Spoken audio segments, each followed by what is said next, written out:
Oi pessoal, sejam muito bem-vindos a mais um vídeo aqui no canal. Meu nome é Gabriela e hoje nós vamos falar sobre o que é necessário ter para casar. Qual é o mínimo que a gente precisa ter para começar uma vida a dois. Eu decidi falar sobre isso porque no sábado o Pedro e eu vamos comemorar 3 anos de casados e por esses dias a gente também comprou uma coisa que eu julgava essencial ter antes de casar. Sem esse item eu jamais casaria. E no final das contas a gente casou sem isso, que era uma máquina de lavar nova. Sim, nós compramos uma máquina de lavar esses dias. A nossa máquina de lavar estava terrível, né? Ela é mais velha do que o Pedro, ela tem 28 anos, o Pedro tem 26. E ela já estava dando problemas, né? Nós ficamos com essa máquina super antiga, que era dos pais do Pedro, e ela nos serviu bem, mas estava dando muito problema. E nós conseguimos trocar a nossa máquina de lavar por uma máquina nova. Esse processo também aconteceu com a nossa geladeira. A gente casou e ficamos com uma geladeirinha antiga dos pais do Pedro, que a gente precisava descongelar, era um perrengue, especialmente no inverno, porque pensa descongelar uma geladeira no frio aqui de Caxias do Sul, no auge do inverno. Era bem difícil, mas ela também nos serviu bem. Então primeiro a gente conseguiu trocar a geladeira, compramos uma geladeira nova e agora, graças a Deus, nós conseguimos também trocar a nossa máquina de lavar. Eu sempre soube que eu não casaria com tudo pronto. A gente não tinha condições de ter uma casa decorada, de comprar todos os eletrodomésticos que a gente queria. Então eu sempre pensei, vamos casar com o mínimo do mínimo. Uma cama, um fogão, uma geladeira e uma máquina de lavar, né? Porque hoje em dia é algo aí que a gente precisa ter, que é muito bom e que nos ajuda demais, né? Então é o item básico hoje em dia, máquina de lavar. E eu achei, não, isso é o básico do básico, a gente vai casar com esse básico. Mas aí no final das contas a gente nem conseguiu comprar uma geladeira, nem conseguimos comprar uma máquina de lavar antes de casar. E eu pensei, não, a gente vai ficar com essa geladeirinha aqui dos pais do Pedro e com essa máquina de lavar por 2, 3 meses. Assim que a gente se estabelecer, a gente vai conseguir comprar aí os nossos eletros básicos. O mínimo ali a gente vai conseguir comprar. E passaram 2, 3 meses, 1 ano, e aí a gente conseguiu comprar a geladeira.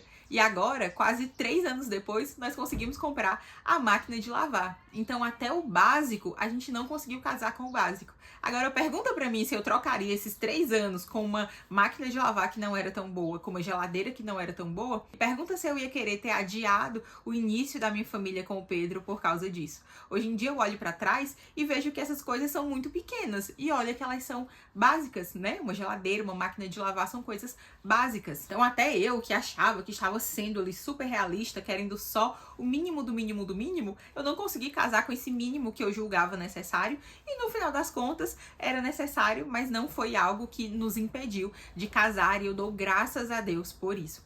E eu recebo muito essa pergunta lá no Instagram. O que eu preciso ter pra casar? Ou então, eu recebo com alguma frequência também. Gabi, eu vou casar e eu vou morar de aluguel. Será que vai dar certo? E eu fico assim, gente, que deslocamento, descolamento da realidade é esse, né? Em que as pessoas querem casar tendo casa própria, tem que ter um carro, né? Até hoje a gente não tem um carro, a gente vai ver se no ano que vem a gente consegue comprar um carro. E muita gente disse pra gente, não, tem que ter um carro. Ter filho? Meu Deus, imagina, ter filho sem ter carro é impossível. E, de novo, eu não sei que descolamento da realidade é esse que a nossa geração tem, que não é possível casar sem ter uma casa própria. Não é possível casar sem ter um carro. Sendo que a realidade da maioria dos brasileiros é viver de aluguel. A maioria das pessoas vai ter filho sem ter carro e as pessoas continuam vivendo. Mas a nossa geração acredita o quê? Que não, eu não posso casar sem ter estabilidade financeira. Então eu vou aqui namorar por uns 8 anos, 10 anos, porque afinal as pessoas começam a namorar ali com 15, 16, e aí quer namorar uns 10 anos, porque imagina casar sem estabilidade financeira, casar sem ter a casa dos meus sonhos, a decoração do Pinterest. Quem disse que eu vou conseguir ser feliz sem isso? E esse tipo de pensamento é revelador. Revela que nós estamos pensando de acordo com os moldes do mundo, de acordo com os nossos tempos super apegados a coisas materiais, de acordo com o nosso tempo que coloca a sua felicidade nos bens, nas experiências que as pessoas podem viver. Então, o casamento vira mais uma experiência. O casamento vira mais um degrau a ser subido ali na escadinha do desenvolvimento pessoal. Então, jamais que eu vou casar para passar perrengue. Eu casar para passar perrengue, eu quero casar para ter uma casa melhor do que a que os meus pais tinham. Muitas pessoas querem casar para ter essa estabilidade, querem ter essa estabilidade e casar para viajar. Gente, a quantidade de casal jovem que eu conheço que disse, não, casei, agora eu vou viajar, vamos aqui viajar. E será que o casamento é isso? A gente perde de vista, especialmente como cristãos, o que é o casamento, né? Antigamente as pessoas casavam para começar a vida, para começar a construir a vida. Hoje em dia as pessoas casam, parece que o casamento é a formatura, assim, de não, já tá tudo pronto. Eu caso quando eu tenho tudo pronto.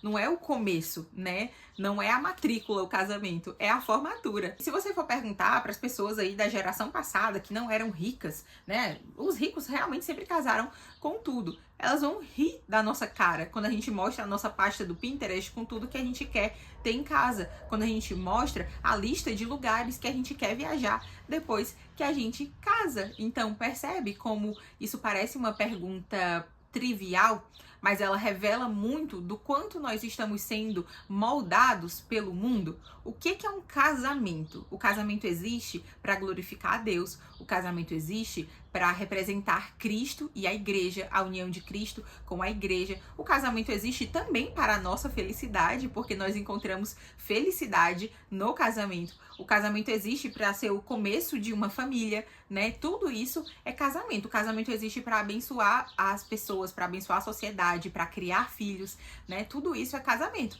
Mas agora o casamento pra gente vira o quê? Uma festa, o casamento vira uma casa que eu quero ter, muito bonita, perfeitamente decorada.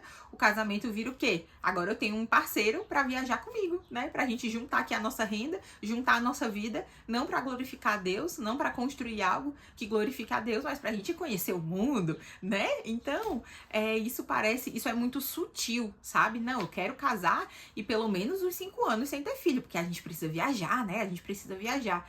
Eu acho que especialmente esse negócio da viagem virou um fetiche, assim, dos nossos tempos. Porque antigamente, você conhecia uma pessoa que tinha viajado pro exterior. Nossa, era uma pessoa na igreja toda, uma pessoa na família toda que conseguia fazer esse tipo de viagem. E hoje em dia, parece que a nossa realização pessoal está nisso. Não, todo mundo precisa conseguir pagar uma viagem internacional, mesmo que a pessoa não tenha dinheiro, né? Antigamente, só quem tinha muito dinheiro fazia uma viagem internacional. Hoje em dia, você conhece ali pessoas de classe média, classe baixa que estão aí fazendo suas viagens, né? E a que custo as pessoas estão fazendo essas viagens? E aqui o vídeo nem é sobre consumismo, se bem que eu poderia falar, né? Me comentem aqui embaixo se vocês querem que eu faça um vídeo só sobre consumismo e sobre como as nossas relações têm sido moldadas por essa lógica do consumo, inclusive o casamento. E tudo isso começa na festa, né? Hoje em dia existem múltiplas possibilidades de casamento, de coisas que você pode ter no seu casamento.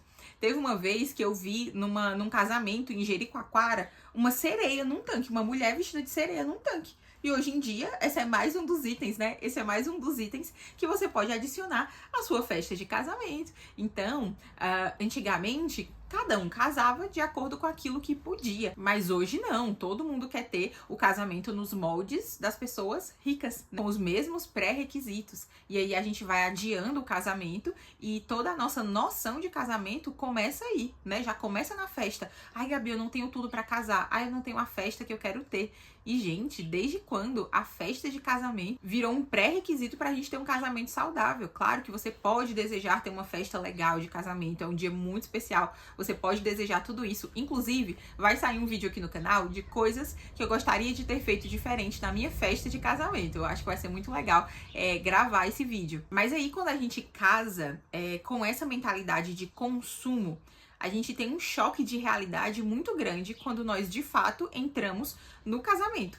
Porque quando a gente começa ali a vida a dois, o dia a dia a dois, nós percebemos que o casamento não é nada daquilo que disseram pra gente. Não é nada daquilo que a gente acreditou. Que a gente vai ter que desenvolver habilidades de serviço, de amor. A gente vai ter que se santificar mesmo, pedir que Deus nos santifique por meio do casamento, mas nada nessa mentalidade de consumo, de tenho que ter a casa tal, tenho que quitar isso aqui, tenho que ter meu apartamento, tenho que ter meu carro, tenho que ter a decoração da minha casa.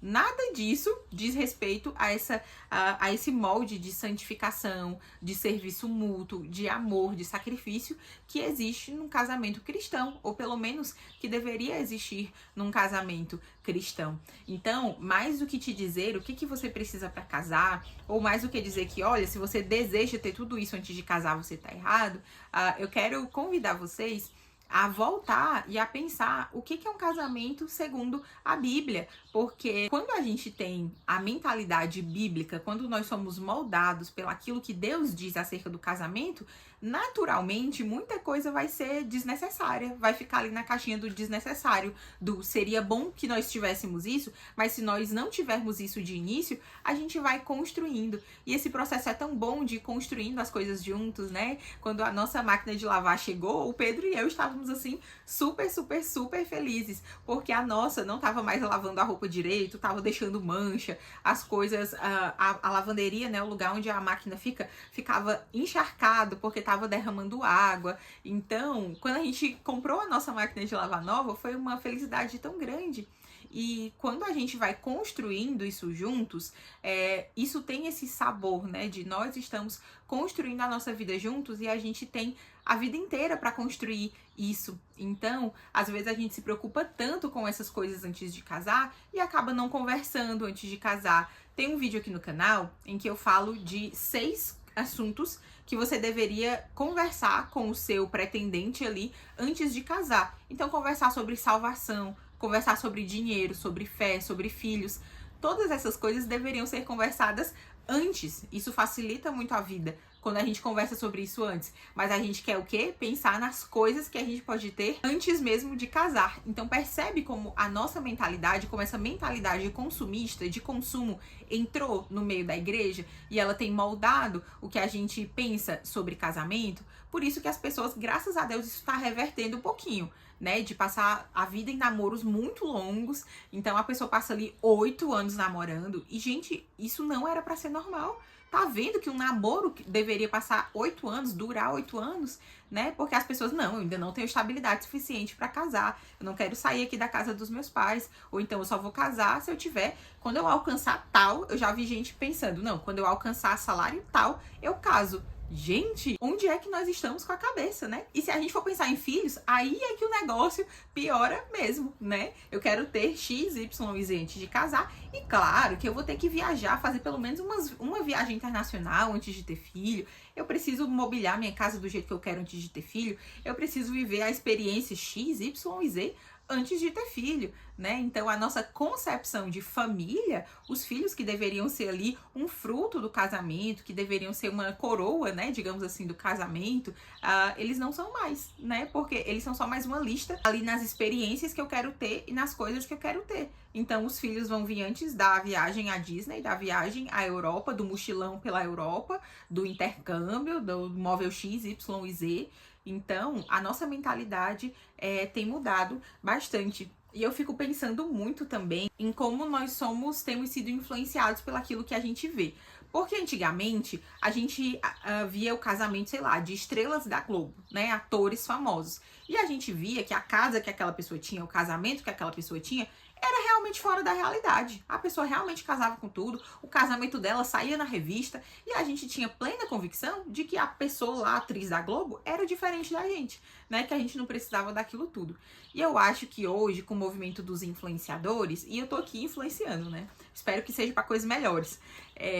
Mas a gente vê que as pessoas casam com tudo. Então, um monte de blogueira construindo casa, um monte de blogueira que compartilha o processo de organizar um casamento.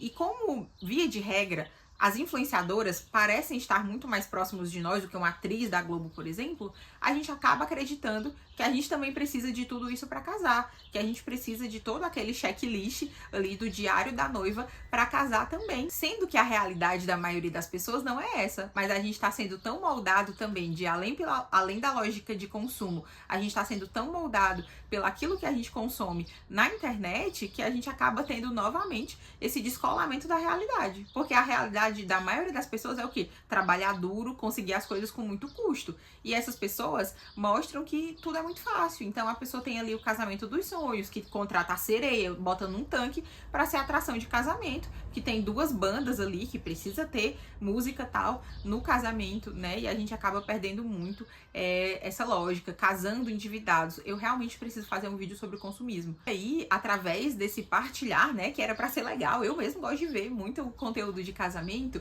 a gente acaba tendo acesso a coisas que, do contrário, nós jamais teríamos. Então, o leque de opção de coisas que você pode colocar no seu casamento é enorme. Se antigamente precisava de decoração, a roupa do noivo e da noiva, comida, hoje em dia pode ter um leque enorme de coisas que você pode oferecer aos seus convidados no casamento. Então, o casamento não é mais um momento de celebração, um momento em que você vai firmar uma aliança diante de Deus e das pessoas que são importantes para você. O casamento é uma experiência que você quer oferecer a si mesmo e às outras pessoas, né? Então, eu queria te convidar a pensar no que é realmente importante, mas não em termos de uma lista, e sim em termos do que é o casamento segundo a Bíblia. Eu tenho certeza que refletir sobre o que é o casamento à luz da Bíblia, e aqui eu indico muito o livro O Significado do Casamento, do Timothy Keller, refletir sobre isso vai te ajudar a entender o que é necessário, o que é realmente necessário para casar, para começar uma vida a dois. Agora eu quero te convidar a comentar aqui embaixo como foi essa sua experiência de casar, o que foi que você foi construindo com o seu cônjuge, como foi que você mudou a sua perspectiva depois do casamento.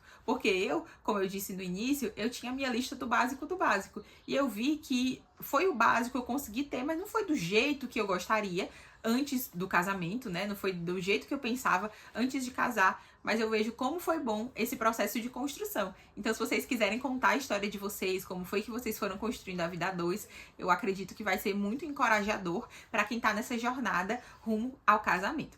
Antes de encerrar o vídeo, eu quero mais uma vez agradecer aos apoiadores aqui do canal, que têm me ajudado a continuar produzindo conteúdo aqui pro YouTube, principalmente aqui pro YouTube. Muito obrigada, pessoal. Eu quero te pedir também para deixar um like nesse vídeo, isso é muito importante para mim, e para compartilhar esse vídeo com alguém que tá aí prestes a casar, com alguém que tá namorando, que tá noivo. Compartilha esse vídeo aí, de repente, no grupo de jovens da sua igreja. Você me ajuda muito e você pode me ajudar também comprando pelo link da Amazon, que eu vou deixar aqui embaixo. Usando o meu link, eu recebo uma pequena comissão por qualquer coisa que você comprar lá na Amazon, sem que você precise pagar nada a mais por isso. É isso, até o próximo vídeo. Deus abençoe vocês.